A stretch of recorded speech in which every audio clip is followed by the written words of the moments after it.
First of all, thank you for joining us today. You're welcome. And I guess my first question, when you were named superintendent in 2022, could you even imagine that your time as superintendent would end the way that it did? Not at all. Not at all. When you came here, what was your vision? My vision, after I followed what Cincinnati said they were looking for, my vision was to come here and do just that, to impact the change that the board and the community said they were looking for. And when I think about change, one of the big things that was really intriguing to me was the thought around really improving outcomes for children. How we're looking at how students are improving, how we are moving our school district to a national model status. And that was intriguing to me. It was work that I had done before and work that I love doing. You know, I worked with schools that were very, very high performing. I worked with schools that were very, very challenged. And so I had an idea of what that looked like coming in and having done that kind of work in 2 other school districts and being selected to come here. I thought this was a wonderful opportunity, and I really looked forward to being here for 8 years. That's what I shared when I came in. On Tuesday of last week, I listened to your interview that you did with Lincoln Ware, and to me it sounded like you were ready to dig in, you were ready to fight for your job, to fight for the students. That's what I heard in the interview. Fast forward 24 hours on Wednesday, you submit your resignation to the board. What changed during that 24-hour period? I think that during that 24-hour period, it became more clear to me that I was becoming a distraction. I think that you know, when we think about where we need to go, we're in a pivotal time for our kids. And our school district is a solid school district, but there are really some areas that are pretty fragile. And to think about what we have to do next and the way that we have to do that, you know, when I think about it for about the last 14 months, it's been a challenge. And in some areas that I did not think necessarily needed to be challenged. But I'm a fighter, right? So I'm gonna just continue to fight through it and continue to move forward. But when I feel like what I am bringing is not valued or appreciated, then it's time for me to move aside so that someone else can take that role so that they can move the school district forward. At what point in your tenure did you realize there was a disconnect between you, the board, and then perhaps some of the faculty and the staff within the district? I would say I realized that it was the challenge that it was about 2 weeks ago. Were there any signs before that? Or how did that come to your attention? Well, I think that all of the signs that I have, as I've shared, the signs that I had in working with the unions were things that I thought we were working through. I thought that we were problem solving together. I thought that concerns were being brought to me. I was addressing those concerns. I thought that we really had an open opportunity to converse. And so it wasn't until I realized that the unions were talking to the board and sharing with the board that they were concerned about leadership in the district that I knew that there was a challenge. I'm still not certain, other than what the sound bites that I've heard in the media, you know, I still am not quite sure exactly what those things were because there's not really been conversation around those. But whatever it was, I think it got to the point where it was distracting. Did you ever have conversations with the board president, with the union leadership, where they said, hey, this is what our issue is, this is what we need you to do differently, this, that, or the other? I can't say that I did. Did you want to have those conversations? Of course, of course. So did you feel like the lines of communication weren't necessarily open between you, union leadership, and board leadership? I think I thought those things would come. I think after there was the meeting with the union leadership on April the 29th, I think that I thought after that we would have some conversation around really what the depths of the concerns were and what were some of the things that we could do moving forward. To you, does it feel like some of the issues with your leadership were more personal than professional? It feels very personal. In what way? When you hear the sound bites, when you look at some of the things that are written, it's not about my competence. It's not about my understanding of operational issues or how to run a district. It is about how I interact or how people may see me in terms of accountability and the way that I that I expect accountability. It is, you know, it's all about me, which I still don't know what that means because it's really not about me. It's about what we can do for the children. So it feels personal in terms of that. I want to get this correct, so I'm going to look at my paper for the question. The union leaders have accused you of creating, quote, a culture of intimidation and fear within the district and not effectively communicating with stakeholders. Now, criticism, whether we agree with it or not, right, at any point, is hard. But do you have an idea of why some may feel this way about your leadership style, even though you don't agree with that assessment of how you were leading the district? You know, someone told me one time that I was very confident, that when I spoke with confidence. And my response to that was, I'm the leader of your school district. Wouldn't you want me to be confident when I speak about whatever it is that I'm talking about? So I think that I show up differently. I am confident in what I do. I have done this work for a long time. I think that made some uncomfortable because, you know, I've had a lot of different experiences, and my experiences are experiences that are outside of CPS, and they're quality experiences as well. And I don't shy away from that. And so, you know, I think if you talk to some on the board, they would say that they heard some of those same things previously and with other leadership. So I think it's just a matter of what you choose to use, when you choose to use that, and how you choose to move forward with it. What was your reaction to the news that all 6 unions had passed that vote of no confidence in your leadership? I think that my first reaction was this never would have happened had I been from Cincinnati. That was my first response. A vote of no confidence when you're trying to impact change is not uncommon. You know, I have superintendent colleagues all across the country, and it becomes sometimes a move for power in terms of, you know, this is how we get you to back off, so to speak, of what is necessary to move the district forward. So it's not unheard of. I think all of them coming together, the terminology that they had begun to use was in solidarity, and so I believe that that was an act in solidarity, you know, for the purposes of, as they asked for, as I understand, for my resignation. And so I think that that's what it was. And I still do not know, you know, as I said before, whether it's 100 people or 200 people or 2,000 people, if there are concerns, then we need to address those concerns. I still have no idea how many were involved in the no confidence. I've heard a lot of different numbers. I don't know which numbers are accurate and which ones are not. And at this point, I don't think it's important. Well, I want to push on that because union leaders told our Chelsea Sick that the numbers were irrelevant. But do you think those numbers are relevant given the ramifications of that vote? Of course I do, because, you know, sometimes it becomes a loud minority, you know, when you think about what people really think and what they really believe. And I think that the way that all of this happened, you know, it was done before the greater Cincinnati community even knew, you know, what was going on. So I don't think they're irrelevant. I think that they are relevant. But at the end of the day, this is where we are.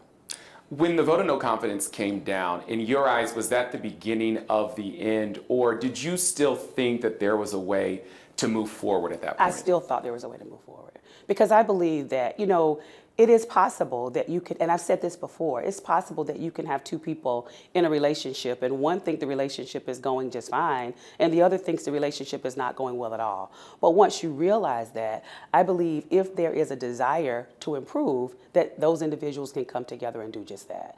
So even at the time that that happened, I still believe that there was an opportunity and there was a path forward. Oh, sorry, my hand was up.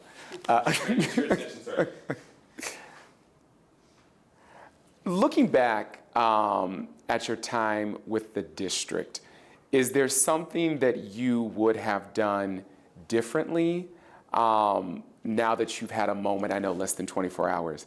But is there something that you would have done differently or changed slightly? I continue to say that, you know, I do ask myself in this particular example, what did I miss? Right? Like, what were the signs? As I've talked to other individuals, I've talked to union leaders and talked about kind of what what I thought that I was doing and how I thought that was being received, their commentary to me has been, it seems that you're doing what we generally ask leadership to do. So I don't know what I missed in terms of that. I think I'm going to have some more reflection time to really unpack, what I could have done differently. I think for the most part, I came in very focused, and I came in focused on what we could do immediately to begin to recover for our kids. Thinking about coming in shortly after the pandemic and trying to get to recovery for children and make sure that we're stabilizing the environment for them. That was my focus, and I was extremely focused on that. And I didn't, there were some that said, I came in and I just started changing things. That's not accurate. I did 100 days of listening and learning. And through that, I worked with the team. The team pulled out the common themes. And from those common themes, we began to forge a path forward. I think early on, however, I was also held accountable for not knowing the way that certain things were done in Cincinnati. And the way that they were done in Cincinnati was not a way that I'd ever seen them done before. But I think that if anything, I would, maybe ask more questions around those kinds of things. But sometimes they were things that I didn't even know, that were done a different way. And so I will have to continue to reflect. You alluded to this a little bit earlier in another response to one of the questions, but being an outsider coming into this leadership position of the largest district in the tri-state, what impact do you think that had on your ability to do the job? I think that more than anything, my approach was scrutinized in a very different way. I didn't have the luxury of going to high school with the individuals that I worked with, or going to church with them, or growing up in the neighborhood with them. I didn't have that luxury. And so there were times where it felt like there was the people from Cincinnati, and then there was me, right? And that was more within, I think, some of those that I work with within the organization. I didn't necessarily feel that from the community. I definitely have found, I found connection here. I've found individuals that I consider family at this point here. And so I feel good about that. I think I found people that have gotten to know me, and they like me for who I am, and they realize that I like people. I would hear things about me that I was doing or saying, and I don't even recognize who that person is.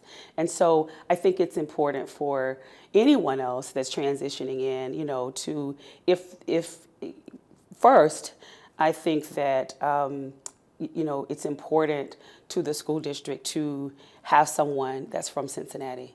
And if that is the case, just saying that and focusing in that space, and then looking at all of the other things as secondary.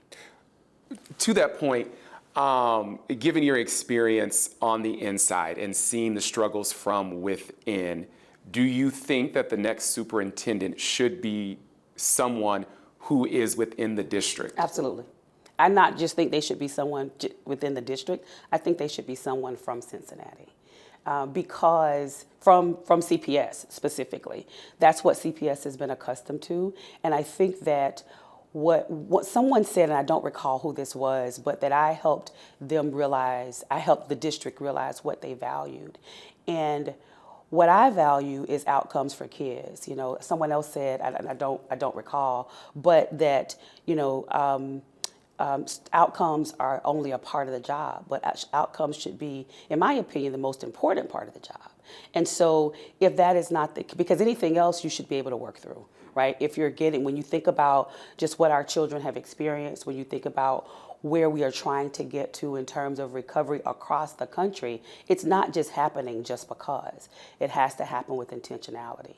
And so with that being said, I think that it would be an additional distraction to try to get someone else in from outside of Cincinnati to get to know them and who they are and what they bring, while at the same time you're very quickly trying to recover for students. What is your advice to the next superintendent of the district? Oh, wow. I think my next advice would be to really align with the board around what is most important to them, to be very, very clear on what that is. And to do that in a way that there are deep conversations around what that looks like. When I came to the district, I reviewed all of the information that was done by the search firm, all of the notes and the surveys that were done and condensed for what was important and what the board was looking for. And that was a part of the path forward. So doing the listening tours and then aligning that with what was already done as a part of the search, I thought, okay, this is great. This is the path that we're looking to move forward. And I think the next person really needs to make sure that their areas of focus and their priorities are the same areas of focus and the priorities of the board. Is that fair, though? I don't understand your question. Should their priorities be the priorities of the board, or should their priorities be what is best for them and their staff within the district and the students? Or should they be aligned? They should be aligned, because as superintendent, the superintendent cannot effectively do their job without the support of the board. It's not possible, because the board has the responsibility for support, right? And for making sure that they're holding the superintendent accountable, but at the same time, there's a level of support that goes along with that. And so really being clear on what those priorities are and that they are aligned, I think is the most important. What do you think will be the legacy of your time spent as a superintendent of Cincinnati Public Schools? So I think my legacy will be, I actually think that I am leaving the district in so many ways better than I found it. Whether people would say that or not, whether some people would say that out loud or not, I just gotten enough feedback, from individuals, and I've seen it enough where, there is the acknowledgement that there's so much positive that's happening right now in the district that I was able to bring and work through with my team. I think a part of my legacy will be outcomes. The fact that very, very quickly, in just a 2-year period, we had some pretty stellar outcomes for students, and even at a national recognized level. And so I think that that'll be a part of the story and a part of the legacy. I think that also a part of that will be for the board and the community to think twice around whether or not they are the person that they're bringing in, if they bring someone else in from outside, if that person truly is the person that is aligned to their true priorities. And so I think that that'll be a part of the conversation as well. As I sit here, I'm struck by how passionate you are about this job and how much you cared for the students and the faculty, the staff. How hard was it for you to make that decision to walk away? I want to be where I'm wanted. I've never wanted anything that did not want me. And when it gets to the point that this has become very, very quickly a national story. And I thought, why is this national? I mean, I've had individuals calling me from all over the country. Iranetta, what in the world is going on? This is what we see. Is that really what's happening? And so as I think about that, I have an opportunity to continue to serve children in some capacity. I'm not done yet in working as a system leader and working to change outcomes for kids. But I think what this experience has done, it has truly, truly, truly exposed who I really am. It has exposed the fact that I am someone that's driven. I'm passionate about this work. I love children. I love what I do every day. I recognize that you can't do this work alone. You have to have those around you that are supporting the work. I don't teach one child, but I have to carry a vision, and I have to carry forward with that mission and work in tandem with others to make sure that that's happening. And so, as I said, in terms of outcomes, and I've said this before, our outcomes are improving for our children. Our teachers are doing the work. Our principals are doing the work. Maybe based on the union leads, they didn't like it, but they are doing it, and they're following that lead, and it's having impact. And I believe that a lot of them will continue with some of the things that we've brought to them because they found out that they work and they found out that it's making a difference for kids. What does the next chapter look like for Iranetta Wright? Today is the first day of the next chapter. And when I think about that, I think it looks like giving an opportunity to talk about my experiences to others, being given an opportunity to help other superintendents and other leaders. I've gotten so many calls since Thursday, like when it's really started getting public about, Iranetta, what are you doing next? Can you assist with this? Are you interested in applying for this job? You know, those kinds of things. And so I am in a position right now where I don't have to be hasty. I don't have to move quickly. I'm going to stay around Cincinnati and give as much support as I can here and really work with those that I can to continue to move forward what it is that we're doing for our children. So ultimately, I'm not sure where I go next, but I do know that I'm committed to outcomes for kids. And I think the obvious elephant in the room is, do you want to be a superintendent again? Absolutely. Absolutely, without a doubt. You're an educator at your core, so you believe that everything is an opportunity for growth and that there's a lesson in everything. What is the lesson in this experience for you? I'm still trying to determine what that lesson is. Today is, my last day was yesterday. My last day was Monday, May the 20th. And so I'm still trying to determine what that lesson is. But I do know that there is a lesson. I do believe that all feedback is good feedback.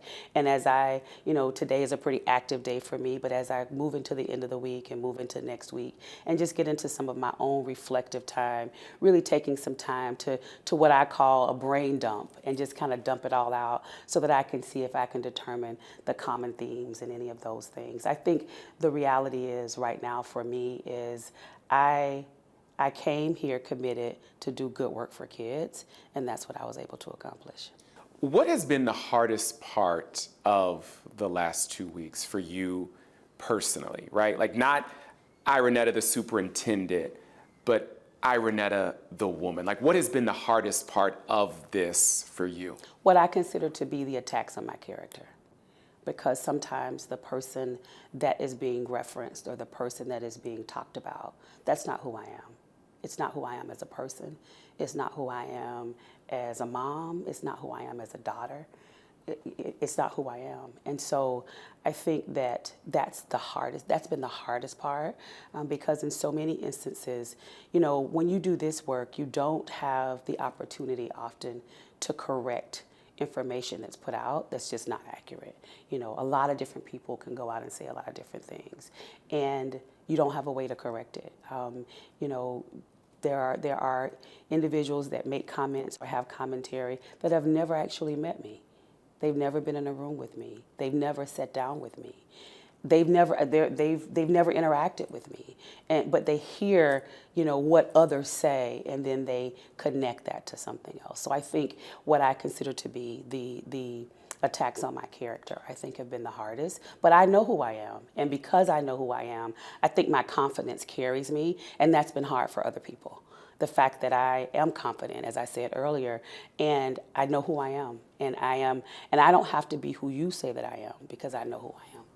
Do you think that the board and union leadership wanted you to change who you were to better fit within the system that they saw the superintendent falling within? I think everything about the disconnect between me and the union leadership has been hard for the board because the board they have responsibility to everyone. They're elected officials, and so they have responsibility to our staff, they have responsibility to the union leaders, they have responsibility to the greater community. So I think all of that has just been a challenge for them. And for some, the challenge was great enough that it warranted conversations about what to do next. Do you hold any animosity towards the board, toward union leaders, to anyone within the district? Absolutely not. Absolutely not. I cannot grow, develop, and self-actualize. I cannot be a leader holding on to anything for anyone. What I do believe is I've not done anything wrong, and I recognize that. And as I moving to the next, I walk into the next knowing that this is who I am and this is how I show up. I'm a transformational leader. I am a disruptor in order to get to the kind of change that I know can happen for a lot of children that are underserved. it takes some disruption for that to happen. And so I think a board has to be ready for that level of disruption, because that's how you get to change, and that's how you get to systemic change, and that's how you get to sustainable change. I remember when you were hired, one of the things that we were talking about in the stories, one of the things that the search leaders were talking about was that they wanted you to be about change. Sitting here 2 years later, do you think that change is what they really want? I think that, someone said to me recently, Iranetta, they wanted change, but they didn't want that much change that fast. And when I think about it, I think about, when I think about the change, I think about the focus on student achievement, right? So I think about the focus in the classroom, the focus on instruction, the focus on curriculum, the focus on professional development. I think that's what I think about the most when I think about the change. And that's what I thought that they wanted. And so, I think thinking about that, you also have to determine whether or not how fast they are willing to move, or how fast individuals are willing to move. So to me, I move because kids have waited long enough.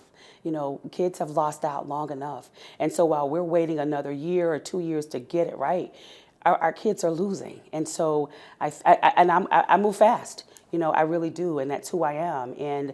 And in some instances, it almost feels like there is just a resistance to change, and change is uncomfortable. I understand that, but it's necessary to get to growth. Last question. I want to talk about the budget and the deficit, the $90 million. Can you explain where that came from? My understanding is it's the COVID money that was not going to continue this coming up school year, correct? Correct. It seems like some were saying it was mismanagement of funds. That was not the case, correct? Or it wasn't. And when you talk about mismanagement of funds, when our district got COVID, I wasn't here, right? And so, we think through what decisions were made at that time. And what I often say is, I didn't create it, but I own it, because that's what I do as a leader. I believe that we all own it, and we have to own that together and move forward. One of the things that we did as a district with the funding was, when we received the funds from the federal government, we were told, and I say we because all school districts across the country got the funding, and I was in another district when we got the funding. But when we received the funding, we were told that it was one-time money. So essentially that meant that it was soft money, and so you shouldn't put recurring expenses in money that you were not going to receive again. And in many instances, and I support the district and the decisions that they made, because oftentimes at a time when other school districts or other businesses around the country were laying people off, our district made the decision to maintain staff and to maintain or even continue to hire staff. And so as a result of that, we have items that are recurring that now need to go back to the general fund, because they were in money that we will no longer have. At the same time, we're also expanding and we're growing. And so it's important that we're looking at both of those simultaneously. Do you think that the budget discussions may have been the straw that broke the camel's back when it came to your leadership? If they were, I never sensed that, because I've not heard anything about that. We've been very transparent with the budget. We talked through the concerns that we had with the budget. Most recently, we went the opposite direction. So where we were moving from trying to close the gap, which was the gap that we started with, we went to working the opposite way of building the budget. And in the terms of that, we realized that there had been, an error that was done in terms of initial input, in terms of information. And so I don't think that's not something that's ever been discussed with me, because, our treasurer and I, we worked through the process together, and I do think it's been pretty transparent. So that's not one that I'd heard about. Is there anything that you don't think that we have covered that you would like to say at this point? I think we covered it all. I think so. Hey there, thanks so much for visiting the Local 12 YouTube channel. Click the links, hit subscribe to get notified anytime we post content to this channel.